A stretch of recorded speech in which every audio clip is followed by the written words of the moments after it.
គោជ័យទឹកដីកំពត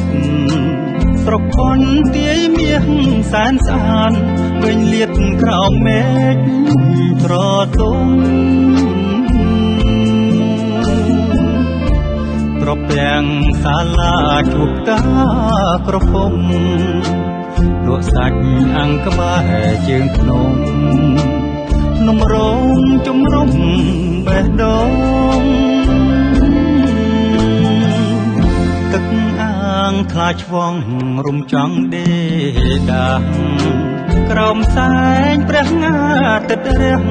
ផ្កាឈូករីកស្រស់បំប្រង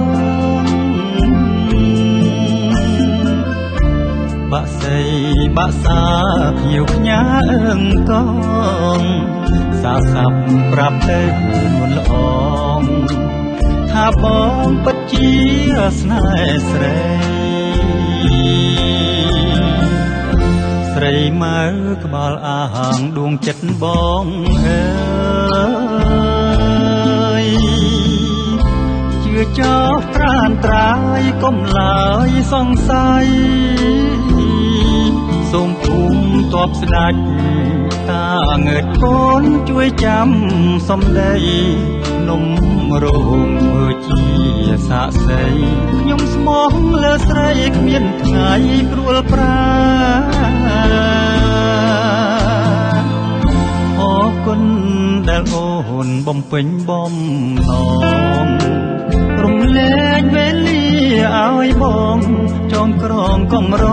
ងបុព្វេរស្នេហ៍អែមល្ហែមបងមិនភ្លេចទេទៅស្រុកប្រាប់ដល់ពុកម៉ែយកស្នេហ៍ជាគូវាសនា